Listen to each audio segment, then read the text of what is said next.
In this video, we're taking a look at a selection of historic drag cars that have either been for sale recently or actively for sale right now.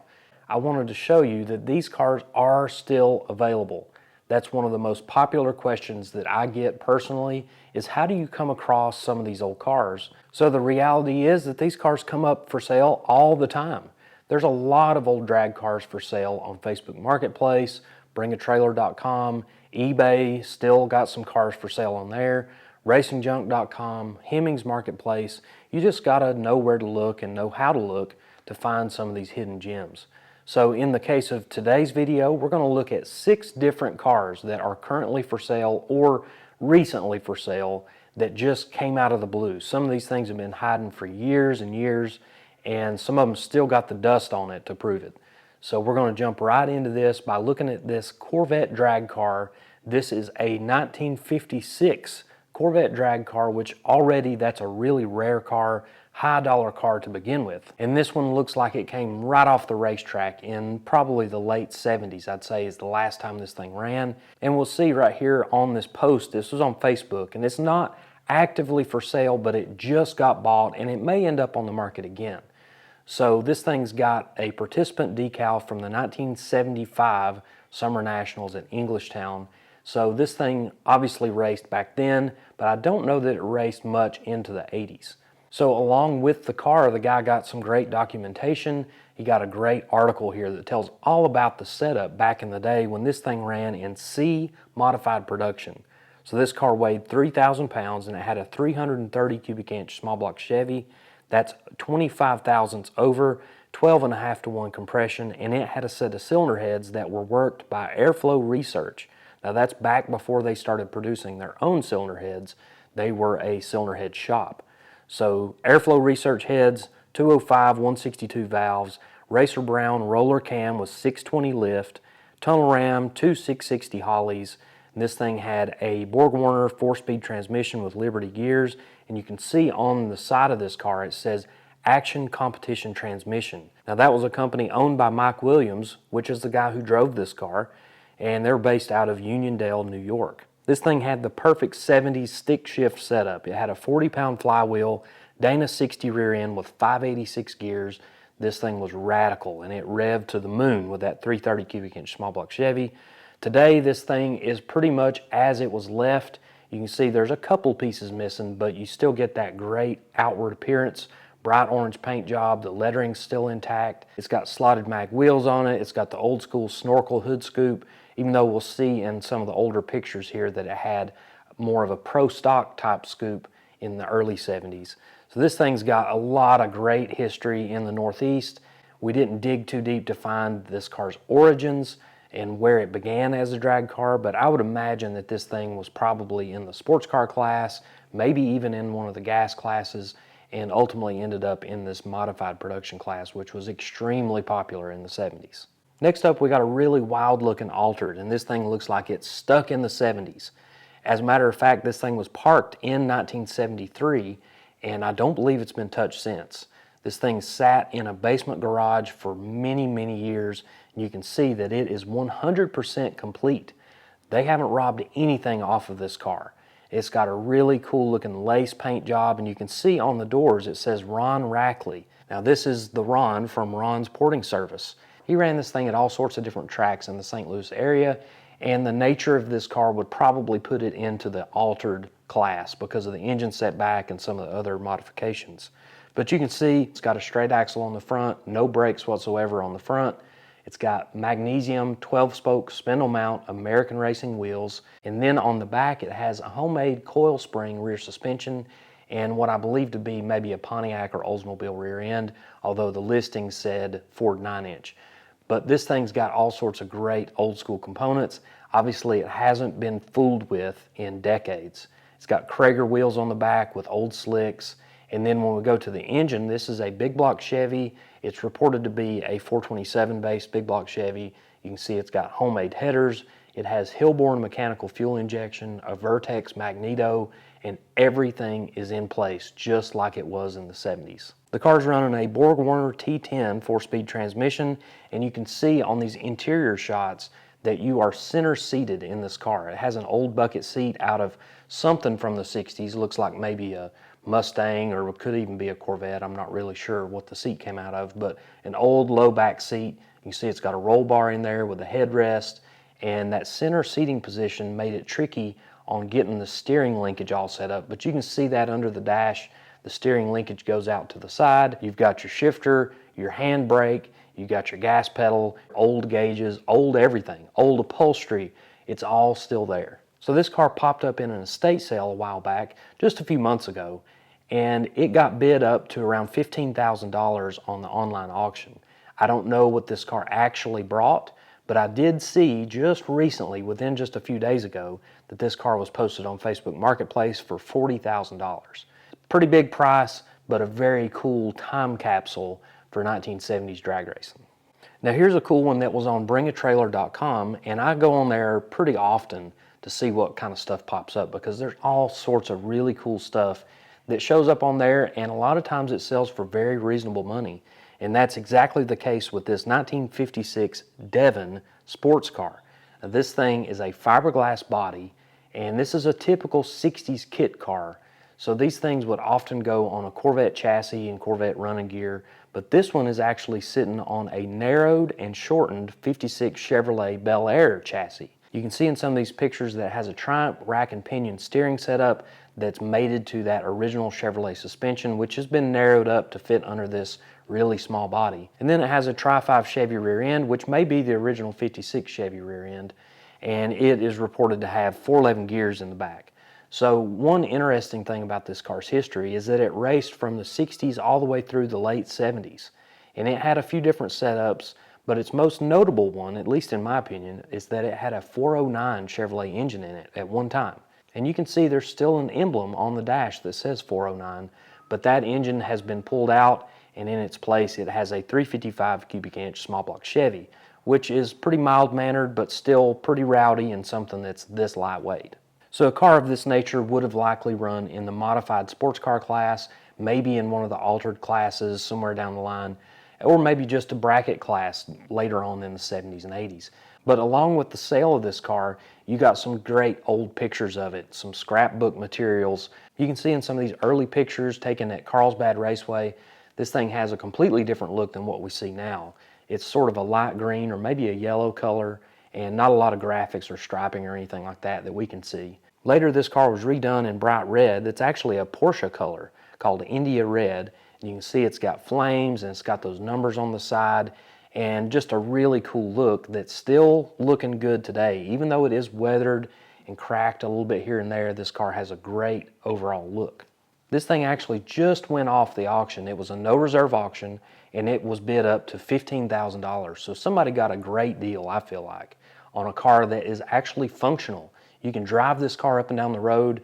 It's not really something that would be street legal, I don't think, but it's a functional car that you could do a little bit of stuff to, maybe go make an exhibition pass down your local drag strip, or, you know, just have as a conversation piece. For 15 grand, I feel like that was a good buy on a really neat Southern California drag car with some cool history.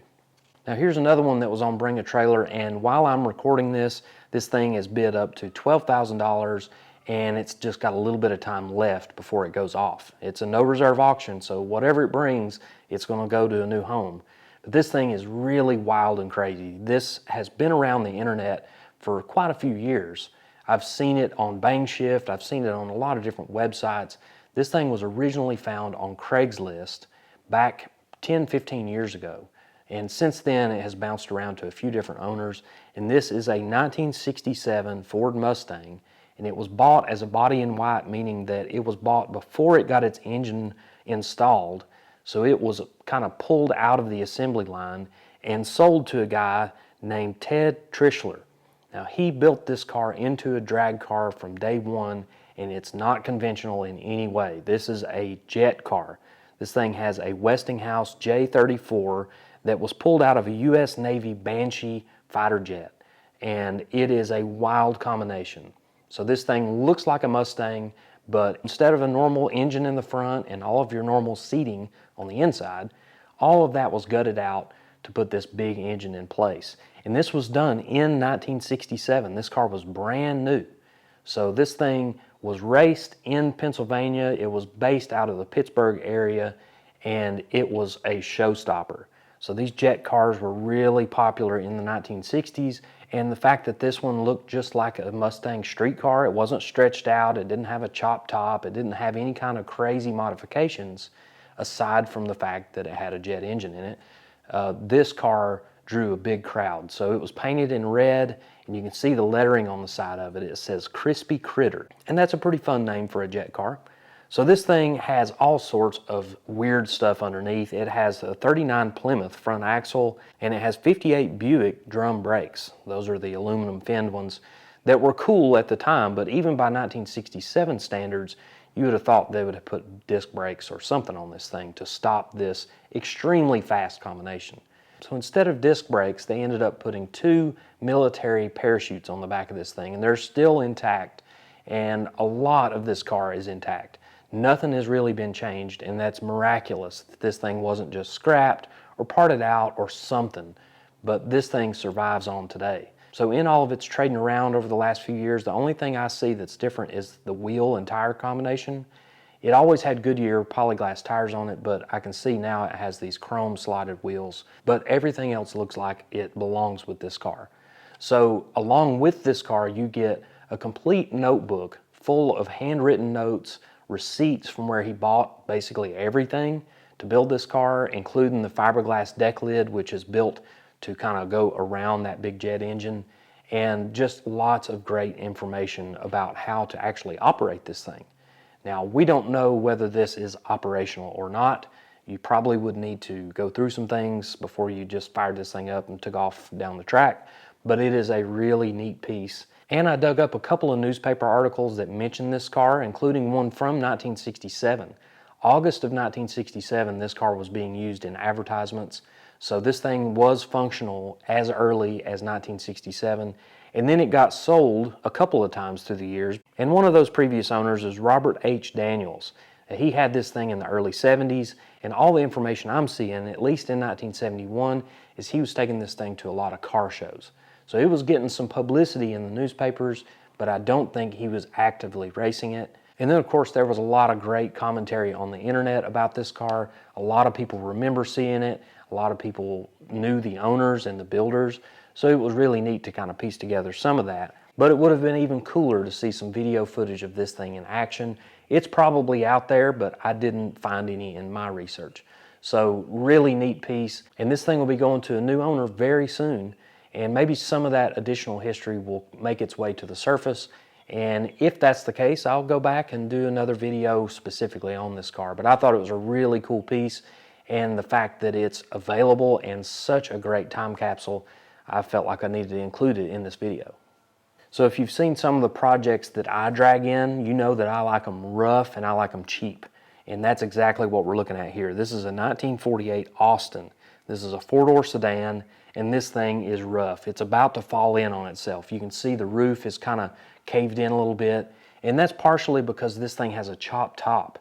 This is a really wild old school gasser from the 60s, and even though it's super rough, and even though everything has been stripped out from under it, it's still a cool piece of history. So this thing is on eBay. At the time of filming this, it was at $500, which, you know, it's probably not worth a whole lot more than that because it's just so rough. But as you look at this thing and look through the listing, there's actually an old picture of it, and I thought maybe this was just a picture to show what an Austin gasser looked like. But as I compared the two, I realized this is that car. This is the Goodwin Brothers Hustler. You can see that hood scoop is the same. You can see the roof line has obviously been altered and it's the same.